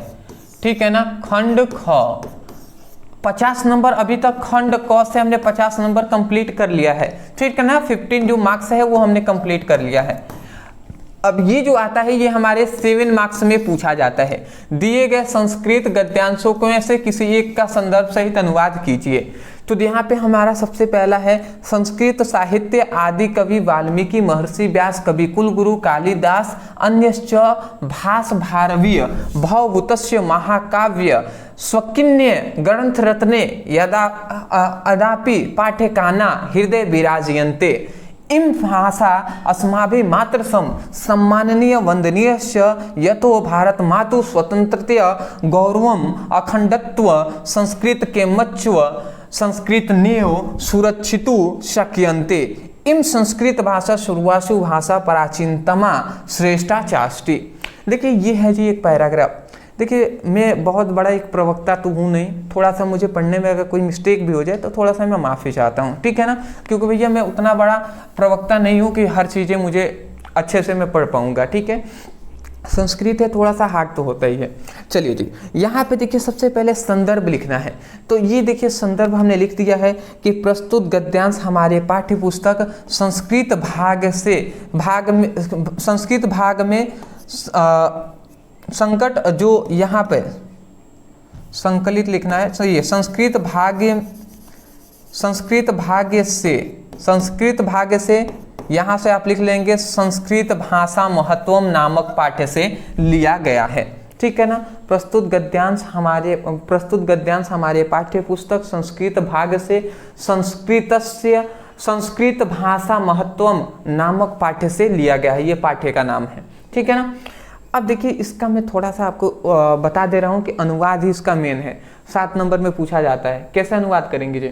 संस्कृत साहित्य मतलब संस्कृत का जो साहित्य है उस संस्कृत साहित्य के जो आदि कवि हैं जैसे वाल्मीकि जी हैं, महर्षि व्यास हैं, कवि कुलगुरु है, कालिदास है, अन्य और भी आदि जो हैं। ठीक है, भास भारवीय और भवभूतस्य मतलब भास भारवी और भवभती आदि महाकाव्य हैं। स्वकिन्य ग्रंथ रत्ने मतलब अपने ग्रंथ रत्नों के द्वारा अदापि पाठ्यकामी मतलब अपने पाठकों के हृदय विराजयन्ते अपने पाठकों के हृदय में विराजमान है। ठीक है ना, फिर से लिखा गया इम भाषा अस्माभि मात्र सम्माननीय और वंदनीय मतलब इम भाषा यह भाषा मतलब जो संस्कृत भाषा है वो अस्माभि मात्र मतलब यह भाषा हमारी जो माता के समान क्या है, सम्माननीय और वंदनीय है। ठीक है ना। फिर से यतो भारत मातो, मतलब हम जो भारत माता की जो स्वतंत्रता है, गौरव है, मतलब गौरव है, अखंडत्व मतलब अखंडता है, संस्कृत के मच्व सांस्कृतिक जो एकता है वो संस्कृत नेव संस्कृत के द्वारा ही सुरक्षितु शक्यन्ते सुरक्षित की जा सकती है। इन संस्कृत भाषा मतलब यह संस्कृत भाषा सर्वासु भाषा सभी भाषाओं में प्राचीनतम मतलब प्राचीन है और श्रेष्ठम चाष्टी और श्रेष्ठ है। ठीक है ना, यही बात कहा गया है। देखिए अनुवाद भी हमने वही लिखा है। क्या लिखा है जी, संस्कृत साहित्य के आदि कवि वाल्मीकि, महर्षि व्यास, कवि कुलगुरु कालिदास, अन्यश्च भाषा भारवी भवभूतस्य आदि महाकवि अपने ग्रंथ रत्नों के द्वारा आज भी पाठकों के हृदय में विराजमान है। यह भाषा हमारी माता के समान सम्माननीय और वंदनीय है। वही ने लिखा गया था, इम भाषा यह भाषा अस्माभि मात्र सम्माननीय और वंदनीय। तो यह भाषा हमारी माता के समान सम्माननीय और वंदनीय है, क्योंकि भारत माता की स्वतंत्रता, यहाँ पे लिखा गया है कि यतो भारत माता स्वतंत्रता गौरवम अखंडता, मतलब हमारी भारत माता की जो स्वतंत्रता है, गौरव है, अखंडता है, सांस्कृतिक केमच्चो मतलब सांस्कृतिक एकता है। तो वही लिखा गया है, क्योंकि भारत माता की स्वतंत्रता, गौरव, अखंडता, संस्कृति एकता संस्कृत के द्वारा ही सुरक्षित कर सकते हैं। ठीक है ना। यह संस्कृत भाषा सभी भाषाओं में क्या है, प्राचीन है और श्रेष्ठ है, प्राचीन और श्रेष्ठ है, यहाँ पे लिखा गया है। आशा करता हूँ आप समझ के होंगे। ये हमारा 7 नंबर यहाँ से मिलता है, तो 50 नंबर हमें पहले से, अब 7 नंबर इससे मिल गए, तो 57 हमारा हो गया जी। आगे बढ़ते हैं, आप स्क्रीनशॉट ले लें। चलिए जी, बहुत ही अच्छी बात है। भले ही मैं जानता हूँ कि पढ़ने का मन करे या ना करे, पढ़ना तो पड़ेगा ही ना दोस्त। ठीक है ना। हिंदी पे मोस्टली मैं देखता हूँ बहुत सारे स्टूडेंट कम ही ध्यान देते हैं, तो ये बहुत ही गलत बात है, क्योंकि यही एक स्कोरिंग सब्जेक्ट है जिसमें अक्सर स्टूडेंट कम ध्यान देते हैं, तो ये अच्छी बात नहीं है। फिर से लिखा गया है, दिए गए श्लोकों में से किसी एक का संदर्भ सहित हिंदी में अनुवाद कीजिए। देखिए यहाँ पर आपको अनुवाद यहाँ पे कर देना है। देखिए यहाँ पे लिखा गया है, भाषासु मुखिया मधुरा दिव्य दिर्वाण भाति तास्य ही मधुर काव्य तस्मादपि सुभाषितम। ठीक है ना। मतलब सिंपल सी बात है, सुभाषु मुख्या मधुरा दिव्य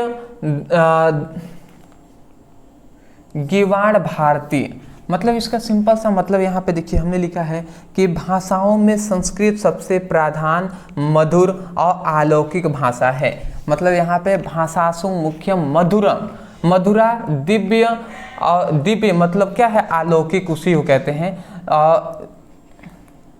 गिवाण भारतीय मतलब भाषा है। ठीक है ना। तो इसका मतलब यही हुआ, संस्कृतों में भाषाओं में संस्कृत सबसे प्रधान मधुर और अलौकिक भाषा है। फिर से यहाँ पे लिखा गया है, तास्य ही मधुर काव्य, और उससे भी अधिक क्या है, उसके मधुर काव्य हैं। ठीक है ना। और तस्मादीप सुभाषितम, और उससे भी अधिक उसके क्या है, सुभाषित मतलब हम कह सकते हैं सुंदर वचन है, सुंदर उसके वाक्य हैं, मतलब बोली है। ठीक है। तो वही बात यहाँ पे लिखा गया है, उससे अधिक मधुर उसके काव्य हैं, और उसके काव्यों से भी अधिक मधुर उसके सुभाषित हैं, मतलब सुंदर वचन है। तो ये थोड़ा सा याद कर लेंगे, इंपॉर्टेंट है। ठीक है ना, इसे याद कर लीजिए। 5-7 नंबर मिलेंगे दोस्त। चलिए आगे बढ़ते हैं। तो 57 और 7 कितना हो जाएगा, 64 हो जाएगा।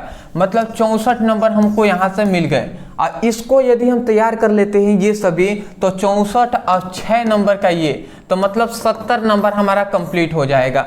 ये क्या है जी, तो हमारा है हास्य रस। यहाँ पे देखिए, हास्य रस अथवा श्रृंगार रस का लक्षण सहित उदाहरण, मतलब इसका परिभाषा सहित उदाहरण लिखना है। हास्य रस और श्रृंगार रस में कोई एक। फिर से यमक अलंकार और रूपक अलंकार में कोई एक लिखना है, और दोहा या चौपाई में कोई एक लिखना है। तो रस छंद अलंकार है। चलिए एक एक करके हम देख लेते हैं। ये हमारा 2 नंबर, ये हमारा 2 नंबर, ये हमारा 2 नंबर, 6 नंबर मिलेगा ना। 64 6 70 हो जाएगा। चलिए जी, इनको भी हम तैयार कर लें। चलिए टाइम लगेगा, लगने दीजिए, कोई नहीं जी, बट हम पढ़ेंगे। यहाँ पे आता है श्रृंगार रस। श्रृंगार रस क्या है? इसका अस्थाई भाव रति होता है। श्रृंगार भाव का अस्थाई भाव रति होता है। रतिक नामक अस्थाई भाव विभाव, अनुभाव तथा सहचारी भाव के संयोग से श्रृंगार रस की उत्पत्ति होती है। ठीक है ना, सिंपल सी बात है, इसको पढ़ लीजिएगा। उदाहरण क्या है? बतरस लालच लाल की मुरली धरी लुकाए, 100 करे भवन को हंस देन कहीं नती जाए। मतलब बतरस लालच लाल की मुरली धरी लुकाए, मतलब जब राधा जी और कृष्ण जी एक साथ रहते थे ना, तो राधा जी से जब कृष्ण जी बातें नहीं करते थे या वो कुछ सोचते रहते थे, तो जो राधा जी हैं उनकी मुरली को उनसे छुपा लेती थी, क्योंकि उनको पता था कि कृष्ण जी को अपने मुरली से बहुत ज़्यादा प्रेम है, उसको जरूर वो ढूंढेंगे। तो इसीलिए लिखा गया बतरस लालच लाल की मुरली धरी लुकाए, मतलब लालच के कारण मुरली को राधा जी क्या कर लेती थी? छुपा लेती है। 100 करे भवन को हंस देन कहीं नदी जाए। और जैसे ही जो कृष्ण जी हैं उनसे मांगते थे बांसुरी को, तो वो क्या कर देती है? 100 करे भवन को हंस देन कहीं नती जाए। तो मतलब कहने का मतलब है ना कि राधा जी पहले इस तरीके से बांसुरी देती है, फिर से जैसे ही कृष्ण जी लेने वाले होते हैं तो हंसती हैं, उसको फिर से छुपा लेती हैं, हटा लेती हैं। मतलब हम कह सकते हैं इस तरीके से कि उनको लालच देती हैं, ऐसे दिखाती हैं फिर से छुपा लेती हैं, यही बात है जी। तो ये सिंपल सा है, बतरस लालच लाल की मुरली धरी लुकाए, 100 करे भवन को हंस देन कहीं नती जाए। सिंपल सा है, इसलिए हमने उदाहरण यहाँ पर दे दिया है। उदाहरण नहीं लिखेंगे ना तो एक ही नंबर आपको मिलेगा, इसलिए उदाहरण जरूर लिख लीजिएगा। या तो ये लिखना है या तो ये लिखना है, पर हम दोनों आपको बता दे रहे हैं, दोनों याद कर लीजिएगा। फिर से हास्य रस क्या है? हास्य रस का स्थायी भाव हास होता है। किसी व्यक्ति के विकृति रूप आकार वेशभूषा आदि को देखकर हृदय में जो विनोद का भाव उत्पन्न होता है, डर का भाव उत्पन्न होता है, उसे हास्य रस कहते हैं। क्या है जी? मैं महावीर हूँ, पापड़ को तोड़ सकता हूँ और गुस्सा आ जाए तो कागज को मोड़ सकता हूँ। बहुत ही अच्छा है कि मैं महावीर भी हूँ, कह रहा है मैं महावीर हूँ और पापड़ को तोड़ सकता हूँ, पापड़ को तोड़ेंगे भैया। और गुस्सा आ जाए तो, अगर गुस्सा आ जाए तो कागज को मोड़ देता हूँ। क्या कैसा गुस्सा है भैया? कागज को मोड़ देंगे। मुझे लगा किसी और को मोड़ देंगे, तो कागज को मोड़ेंगे। सिंपल सा है, उदाहरण अच्छा था तो मैंने यही आपको दे दिया है। चलिए आगे बढ़ें, स्क्रीनशॉट आप लेंगे, ले लीजिए। ये 2 नंबर हमारा कंप्लीट। चलिए दोस्त, समय कम है, थोड़ा सा हमें जल्दी पढ़ना है। चलिए यहाँ पे रूपक अलंकार है, थोड़ा सा यहाँ पे टाइपिंग में मिस्टेक है। यहाँ पे लिखा गया है कि वहाँ मतलब जब उपमेय, यहाँ पे याद रखेंगे, जब उपमेय और उपमेय उपमान एक ही रूप मान लिया जाता है, ठीक है ना, मान लिया जाता, यहाँ पे मान लिया जाता है, वहाँ रूपक अलंकार होता है। मतलब जब उपमेय और उपमान को एक ही रूप मान लिया जाता है तो उसे हम रूपक अलंकार कहते हैं। उपमेय और उपमान क्या होता है? तो हमने लिखा है कि जिसकी तुलना की जाती है, ठीक है ना, वो उपमेय है। और उपमान क्या है? जिससे तुलना की जाती है, वो उपमान है। जैसे यहाँ पर मुख्य चंद्र तुम्हारे देख सके, मन सागर सा लहरे। मतलब सिंपल सी बात है, अगर मैं आपसे कहूँ कि जो सीता हैं, सीता चंद्रमा के समान सुंदर है। हमने कहा सीता चंद्रमा के समान सुंदर है, चंद्रमा से सुंदर है, सीता चंद्रमा से सुंदर है।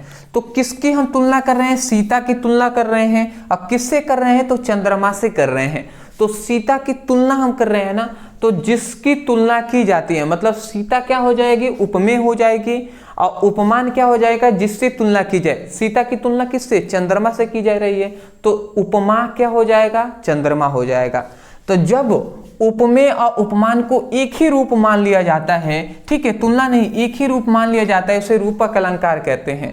जैसे एग्जाम्पल में कह रहे हैं, मुख चंद्र तुम्हारा देखकर, जो मुख है तुम्हारा चंद्रमा जैसा, उसको देखकर मन सागर सा लहरे, मेरा मन सागर जैसा लहर रहा है। तो मुख की तुलना किससे? चंद्रमा से नहीं की गई है, बल्कि मुख को चंद्रमा ही मान लिया गया है, ठीक है ना, क्योंकि उपमेय और उपमान दोनों को क्या किया जाता है? एक रूप ही मान लिया जाता है, उसी को रूपक अलंकार कहते हैं। चरण कमल बंदो हरिराई, तुम्हारे चरण क्या है? कमल के समान है, बंदो हरिराई है, तो चरण को कमल का रूप ही मान लिया गया है। अगला आता है यमक अलंकार। जब किसी काव्य की सुंदरता, ठीक है ना, यहाँ पे जब किसी काव्य की सुंदरता को बढ़ाने के लिए एक शब्द का बार बार आवृत्ति हो, दोहराया जाए, तो वही यमक अलंकार होता है। ठीक है ना। जैसे उदाहरण में क्या लिखा गया, तू मोहन की उर्वशी हो उर्वशी समान। यहाँ पे तुम मोहन की उर्वशी हो, उर्वशी एक नाम है और उर्वशी समान, मतलब तुम मोहन से उर्वशी हो, मोहन से उर्वशी यहाँ पे सुंदरता है, और उर्वशी समान मतलब उर्वशी एक अप्सरा है, उनका भी नाम है। तो तुम मोहन से उर्वशी हो उर्वशी समान, ये भी एक उदाहरण है। एक ही कोई लिखना है, आप यहाँ पे मैंने 3 लिख दिया है। 3 बेर खाती थी 3 बेर खाती है। ठीक है ना, मतलब 3 बेर खाती थी और 3 बेर खाती है। यहाँ पे टाइम की बात हो रहा है, और 3 बेर जो है ये बैर एक होता है ना, वो बात हो रही है। काली घटा के घमंड घटा, यहाँ पे काली घटा का मतलब, घटा का मतलब यहाँ पे है जो काली घटा का घमंड घटा। काली घटा जो बादल होता है ना, तो बरसने वाला बादल होता है, उसी को काली घटा कहते हैं। और घमंड घटा, घटा का यहाँ पे मतलब है कि उसका घमंड है वो घट गया है। तो ये बातें हैं जी, स्क्रीनशॉट लेंगे, ले लें, आगे बढ़ते हैं दोस्त। चलिए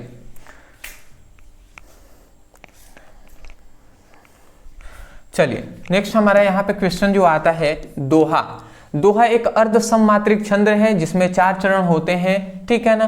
पहले और तीसरे चरण में 13-13 मात्राएं होती हैं, और दूसरे और चौथे चरण में 11-11 मात्राएं होती हैं। थोड़ा सा हम फास्ट हैं, इसलिए ज़्यादा इस पर हम डिस्कस नहीं करेंगे। दोहा एक, याद रखें बस, अर्ध सममात्रिक छंद है। इसमें 4 चरण होते हैं, 4 स्टेप होते हैं। First, second, third, fourth, 4 step हैं, 4 चरण होते हैं पहले और तीसरे चरण में। देखिए ये 4 चरण है, फर्स्ट, सेकेंड, थर्ड और फोर्थ। तो यहाँ पे कह रहा है कि पहले और तीसरे चरण में, पहले और तीसरे चरण में 13-13 मात्राएं होती हैं, 13-13 मात्राएं होती हैं। और दूसरे और चौथे चरण में कितने, दूसरे और चौथे चरण में 11-11 मात्राएं होती हैं। अब इसमें आप गिन लेंगे मात्रा कौन कौन है। इसमें एक होगा, एक होगा, यहाँ पे 2 होगा, एक होगा, एक होगा। तो इस तरीके से आप गिनती कर लेंगे सभी का। अदरवाइज आप गिनती ना भी करें तो यहाँ पे इतना ही केवल लिख देंगे, काम कंप्लीट होता है। आगे बढ़ेंगे दोस्त, क्योंकि सही समय पे आपको वीडियो भी प्रोवाइड हमें करना है। एक तरह तो यही ऐसे भी लेट हो गया है। चलिए आगे बढ़ते हैं जी। तो अभी तक हमारा 70 नंबर पक्का हो चुका है। यहाँ से हमें मिलते हैं 70 के बाद। यहाँ से आप याद रखेंगे 70 नंबर तो हमारा कंप्लीट हो ही गया है। और 70 के बाद ये हमारा 6 नंबर का एक हमसे क्या पूछा जाता है जी, पत्र पूछा जाता है। तो अपने गांव या शहर की सफाई हेतु उच्च अधिकारी के पास पत्र लिखना होता है, या बैंक से ऋण प्राप्ति हेतु शाखा प्रबंधक के पास एक पत्र लिखना होता है। चलिए पहला हम करा देते हैं सफाई हेतु, क्योंकि बहुत ज़्यादा इंपॉर्टेंट है। तो 70, 6, 76 नंबर हो जाएंगे जी। चलिए इनको भी हम देख लेते हैं। गांव की सफाई पर कैसे हमें पत्र लिखना है ये देख लीजिए। देखिए यहाँ पे हमने लिखा है, सबसे पहले ऊपर आप देखना, शहर की सफाई हेतु उच्च अधिकारी के पास संक्षिप्त पत्र, ऐसे आप लिख देंगे। फिर से यहाँ पे दिनांक 27 दिसंबर 2024, ऐसे कोई भी दिनांक आप डाल देंगे जिस दिनांक को लिख रहे हैं। यहाँ पे लिखेंगे प्रति नगर निगम आयुक्त नगर निगम कार्यालय। इतना लिखने के बाद शहर का नाम अपना डालेंगे, यहाँ पे शहर का नाम लिख देंगे टोटल। ठीक है ना। विषय शहर की सफाई व्यवस्था सुधारने के लिए अनुरोध, इस तरीके से विषय डालेंगे। फिर से लिखेंगे महोदय। अब महोदय लिखने के बाद देखिए यहाँ पे हमने क्या लिखा है, महोदय या महोदया। फिर से लिखा गया सभी ने निवेदन है कि हमारे शहर में सफाई व्यवस्था अत्यंत दैनिक हो गई है। शहर नालियाँ और सार्वजनिक स्थलों पर कचरा फैला हुआ है, जिससे गंदगी और संक्रमण बीमारियां, यहाँ पे ऐड कर लेंगे, बीमारियां फैलने का खतरा बना हुआ है। ठीक है ना। कृपया इस ओर शीघ्र ध्यान दें, इस ओर कृपया शीघ्र ध्यान दें, जल्दी ध्यान दें। और सफाई कर्मचारी की संख्या बढ़ाने तथा सफाई कार्यों को नियमित रूप से सुनिश्चित करने का कृपा करें। आपकी सहायता के लिए हम आभारी होंगे, धन्यवाद। इतना ही आपको लिखना है जी। पढ़ के अब इसमें क्या मैं आपको समझाऊं, इस तरीके से आपको लिखना है। मोस्टली यही कुछ है जो बताने वाला। तो ये आप दिनांक लिखने के बाद यहाँ से यहाँ तक ऐसे ही लिखेंगे। शहर का नाम लिखने के बाद विषय भी आप यही लिखेंगे। इतना लिखने के बाद सिंपल सी बात यहाँ पे लिख देंगे सादर, फिर से अपना नाम लिख देंगे, अपना पता लिख देंगे और संपर्क का नंबर लिख देंगे, अपना जो मोबाइल नंबर है वो लिख देंगे। चलिए स्क्रीनशॉट ले लें, आगे बढ़ते हैं दोस्त। 76 नंबर पक्का, यहाँ से हमारा 76 नंबर तो पक्का कंफर्म हो गया ना। अब चलिए अगला हमारे यहाँ पे आता है, देख लीजिए। अब हमारा जो पूछा जाता है 76 नंबर तो हो चुका है, और ये हमारा पूछा जाता है 9 नंबर का। तो यहाँ से हमारा अब टोटल कितना हो जाएगा, 85 तो हो ही जाएगा ना। 85 नंबर हो गया, 76 और 9 कितना हो जाएगा, 85 हो जाएगा। तो इसको अब हम देख लेते हैं 85 नंबर कंप्लीट। देखिए यहाँ पे कह रहा है निम्नलिखित विषयों में से किसी एक विषय पर भाषा शैली पर निबंध लिखिए। यहाँ पे सब कुछ दिया गया है, पर्यावरण पर लिखना है, बेरोजगारी पर, जनसंख्या वृद्धि पर, महिला सशक्तिकरण पर, ठीक है, भारतीय किसान समस्या और समाधान पे। सबसे पहले पर्यावरण प्रदूषण, जो कि इस समय का बहुत ही बड़ा हमारे देश में बना हुआ है, ठीक है ना, दिल्ली में तो बहुत ज़्यादा हो गया है। तो पहले हम इसी को देख लेते हैं जी, क्या इसका हानियां है। देखिए पर्यावरण प्रदूषण हेडिंग डालेंगे। अब यहाँ पे हमने लिखा हुआ है, एक एक पढ़ के मैं सुना दे रहा हूँ। ये थोड़ा छोटा छोटा लिखा गया है, थोड़ा सा टाइप स्पीड अपना जो क्वालिटी है बढ़ा लीजिएगा, साफ दिखाई देगा। पर्यावरण प्रदूषण हेडिंग डालेंगे। लिखा गया है पर्यावरण प्रदूषण आज एक गंभीर समस्या बन चुका है, जो न केवल हमारे जीवन को प्रभावित कर रहा है बल्कि संपूर्ण पृथ्वी पर जीवन के अस्तित्व को भी खतरे में डाल रहा है। प्रदूषण का अर्थ है वातावरण में हानिकारक तत्वों का मिलना, जो मनुष्य, वनस्पति और जीव जंतुओं के लिए हानिकारक होते हैं। प्रदूषण मुख्यतः वायु, जल, मृदा और ध्वनि के रूप में होते हैं। इतना आप लिख देंगे। प्रदूषण का थोड़ा सा परिचय यहाँ पे दिया गया है। अब लिखा गया है पर्यावरण प्रदूषण के मुख्य कारण, क्यों प्रदूषण होता है जी। तो यहाँ पे देखिए 6 टॉपिक हमने लिखा है। पहला है औद्योगिकीकरण, ठीक है। यहाँ पे औद्योगिकीकरण द्वारा जैसे उद्योगों से निकलने वाली जहरीली गैसें और रासायनिक वायु, जल और मृदा प्रदूषण का कारण बनते हैं। मतलब जो बड़ी बड़ी फैक्ट्रियां हैं ना, वहाँ से जहरीली गैसें निकलती हैं, तो उसके कारण क्या होता है, वायु प्रदूषित होता है। फिर से लिखा गया है वाहन प्रदूषण, तो वाहन जो गाड़ियाँ होती है उससे भी होता है। तो वाहनों से निकलने वाली धुआं, कार्बन मोनोऑक्साइड, ठीक है ना, नाइट्रोजन और ऑक्सीजन उसमें से निकलते हैं। तो वाहनों से निकलने वाली धुआं वायु को प्रदूषण को बढ़ाता है, ठीक है ना। अगला यहाँ पे लिखा गया कृषि गतिविधियां। कृषि से भी क्या होता है जी, कृषि से भी प्रदूषण होता है, जिसमें हम खाद जो होता है उसको डालते हैं, रासायनिक खाद जो दुकानों से हम खरीदते हैं, तो वो उससे भी जो मिट्टी होता है प्रदूषित होता है। तो ये लिखा गया है रासायनिक खादों और कीटनाशकों का अत्यधिक उपयोग मृदा और जल प्रदूषण को बढ़ाता है, ठीक है ना। अगला आता है कृषि गतिविधियाँ, ठीक है ना। कृषि गतिविधियाँ देख लिए। वनों की कटाई, वनों का आधाधुन कटाई से पर्यावरण असंतुलित होता है और कार्बन डाइऑक्साइड का स्तर बढ़ता है, क्योंकि पेड़ पौधे कार्बन डाइऑक्साइड को अपनी ओर अवशोषित करते हैं। मोदी जी तो खूब कटवा रहे हैं पेड़ को, ये तो कहने वाली बात नहीं, खुल के मैं कहूँगा भैया, क्योंकि पेड़ एक ऐसी चीज़ है जिसकी हमेशा सभी को आवश्यकता है। और पता नहीं क्यों अभी पेड़ के लिए कितने पूरे गांव वहाँ पे इकट्ठा हो गया था रोकने के लिए। मतलब कहाँ पर है, मतलब मैं तो अपने प्रधानमंत्री को ही कहूँगा, अदरवाइज आप रोक सकते हैं, क्यों नहीं रोक रहे हैं पेड़ पौधे की कटाई को। अदरवाइज प्रदूषण पे तो आपका कोई ध्यान है नहीं, कम से कम पेड़ पौधे के लिए तो ध्यान दे दें कि कम से कम जो है उसको तो बर्बाद ना करें, ठीक है। इसके लिए मैं कहूँगा भैया, भले ही आप मोदी जी के फैन हो या ना हो, उससे कोई देना देना नहीं है दोस्त। रियलिटी बात यह है ना कि देखिए जो गलत होता है ना, ठीक है, वो गलत है, और जो सही है ना वो बिल्कुल सही है। ये हमेशा अपने जो अंदर है ना ये बनाए रखिएगा, चाहे किसी के भी आप मतलब कोई आपको अच्छा लगे या ना लगे, बट अगर अच्छा लग रहा है ना तो उसकी कमियों को भी, अगर कमी है तो बिल्कुल एक्सेप्ट कीजिए। और कोई राजनेता आपका नहीं है, कोई भी राजनेता ना आपका नहीं है, सब अपना अपना देख रहे हैं। अदरवाइज कमी है तो बिल्कुल खुल के कहिए। ऐसा नहीं है धर्म पर, जाति पे बहुत सारी पार्टियां हैं जो इस तरीके से कर रही हैं, बिल्कुल गलत कर रही हैं, ठीक है ना, बिल्कुल गलत कर रही हैं। ठीक है, पढ़े लिखे हैं आप इन सभी में न पढ़ें। आपको ये पूछना है, अगर कोई भी राजनेता है, आप ये सोचिए कि अगर कोई भाषण ही दे रहा है, कोई बड़ा सा राजनेता, तो भैया नेताजी भाषण दे रहे हैं तो आपको ये देखना है कि भैया पढ़ाई के बारे में ये कुछ कह रहे हैं या नहीं, शिक्षा के बारे में, रोजगार के बारे में, अस्पताल के बारे में, जो बिजली के बारे में, ठीक है ना, मूलभूत जो आवश्यकताएं हैं रोड के बारे में, ठीक है ना, इन सभी बारे में डिस्कस कर रहे हैं नहीं, इन सभी को सुधार करने के लिए कुछ प्रयास कर रहे हैं या नहीं, कैसे सुधरेगा इस पर बात हो रही है या नहीं, ठीक है ना। यदि इस पर बात नहीं हो रही है, समझिए वो बेकार नेता है, बेकार है नेता, ठीक है ना, ये रियलिटी बात है दोस्त। अगला आता है प्लास्टिक और कचरा। बुरा लगा हो माफी चाहता हूं, बट जो सही है वो तो सही है दोस्त, ठीक है ना। अगला आता है प्लास्टिक, कचरा और अव्यवस्थित कचरा प्रबंधक से जल और मृदा प्रदूषित होता है, ठीक है ना। प्लास्टिक जो होता है कहीं भी फेंक देते हैं, उससे भी मृदा प्रदूषित होता है ना, वही बात कहा गया है। और यहाँ पे लिखा गया ऊर्जा उत्पादन, कोयला और अन्य पारंपरिक ऊर्जा स्रोतों का उपयोग वायु में प्रदूषक गैसों का उत्सर्जन करता है, ठीक है ना। इन कारणों से पर्यावरण प्रदूषण बढ़ रहा है, जो मानव जीवन और पारिस्थितिक यंत्र के लिए क्या है, खतरनाक है।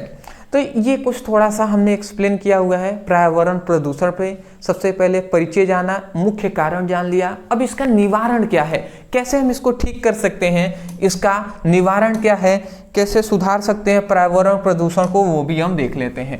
पर्यावरण प्रदूषण को बचाने का उपाय, ठीक है ना। बचने का क्या उपाय है, वृक्षारोपण। सबसे पहला है पेड़ को लगाना। और यहाँ पे तो पेड़ को कटवाया जा रहा है, बहुत गलत बात है भैया। तो यही सबसे पहला तो पेड़ को हमें अधिक से अधिक लगाना है। तो अधिक पेड़ पौधे लगाकर वायु प्रदूषण को कम करें, ठीक है ना।